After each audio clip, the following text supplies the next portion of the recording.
Number 1, if the reporting verb is in the present or future tense, the verb in reporting speech is not changed.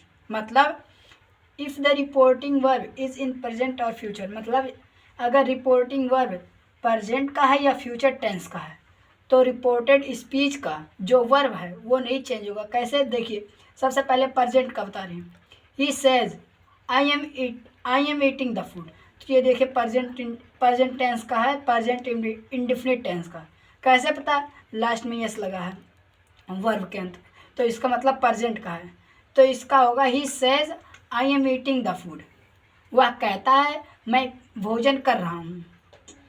तो इसका वो direct है तो indirect होगा he says that he is eating the food. Says जो है ये नहीं चेंज होगा, क्यों, क्योंकि इधर बता रहे हैं, देखिए he is eating the food, तो उसके अकॉर्डिंग डायरेक्ट और इनडायरेक्ट के अकॉर्डिंग यहाँ पे होना चाहिए वाज, लेकिन देखिए ये सब्जेक्ट के अकॉर्डिंग केवल चेंज हुआ है। ही के लिए ईज का यूज करते हैं तो यहाँ पे ईज का यूज किए हैं, ना कि वो ऐसा होता तो I am eating the food तो वैसा होता तो he was eating the food. लेकिन देखिए प्रेजेंट और फ्यूचर टेंस का रहेगा ये रिपोर्टिंग वर्ब, तो वो रिपोर्टेड स्पीच नहीं चेंज होगा, रिपोर्टेड स्पीच का वर्ब, तो देखिए ये नहीं चेंज हुआ इधर। अब फ्यूचर का होगा he will says I have a chair, वे कहेंगे मेरे पास क्या है, चेयर है, तो इसका होगा ही विल से। ये से जो है ये से नहीं चेंज होगा, केवल से टू जो होता है वो टोल्ड में चेंज हो जाता है। That he was a chair, उसके पास चेयर है, तो ये देखिए वैसा होता तो ये पास्ट क्या है, प्रेजेंट परफेक्ट है तो ये पास्ट परफेक्ट में चेंज हो जाता, लेकिन देखिए ये ही के अकॉर्डिंग केवल चेंज हुआ है, ही हैज़। केवल आप ये ध्यान दीजिए कि जब रिपोर्टेड वर्ब प्रेजेंट या फ्यूचर का हो तो रिपोर्टिंग स्पीच में जो वर्ब है वो नहीं चेंज होगा चेंज, लेकिन किसके अकॉर्डिंग तब चेंज होगा, तब सब्जेक्ट के अकॉर्डिंग चेंज होगा, ना कि टेंस के अकॉर्डिंग। केवल ये आप ध्यान दीजिए।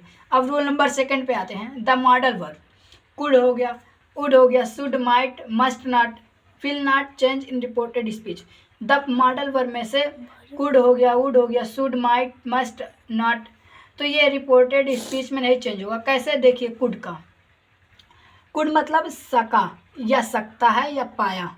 अगर आपको मॉडल वर्ब चाहते हैं मॉडल वर्ब का पूरा एक्सप्लेन, तो आप हमारे लिंक पे जा सकते हैं, वहाँ पे मैं आपको बहुत सारे मॉडल वर्ब के टॉपिक बताया हूँ।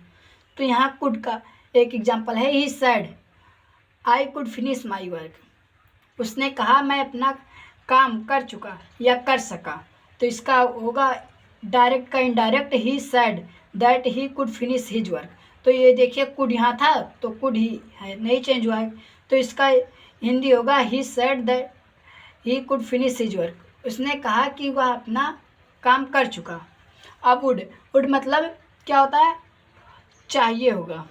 दे सेड टू मी, उन्होंने मुझसे कहा we would play cricket. They said to me, उसने मुझसे कहा वी वुड प्ले क्रिकेट, हम क्रिकेट खेलेंगे, तो इसका डायरेक्ट है तो डायरेक्ट का इनडायरेक्ट होगा। They told me that they would play cricket, उन्होंने मुझसे कहा कि दे वुड प्ले क्रिकेट, वे क्रिकेट खेलेंगे। शुड का मतलब चाहिए होता है।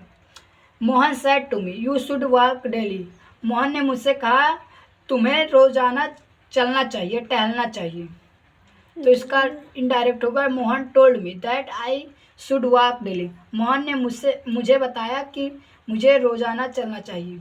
मस्ट नॉट का एक एग्जांपल है। मस्ट नॉट मतलब होता है ना होना। जैसे वी सेड हमने कहा सी मस्ट नॉट क्राई, उसे नहीं रोना चाहिए, तो we said that she must not cry, हमने कहा कि उसे नहीं रोना चाहिए। माइट मतलब शायद हो सकता है, 20 से 30% का। Ram said to me you might write a letter, तुम्हें शायद एक पत्र लिख सकते हो, तुम शायद एक पत्र लिख सकते हो, तो इसका इनडायरेक्ट होगा। Ram told me that I might write a letter, Ram ने मुझे बताया कि मैं एक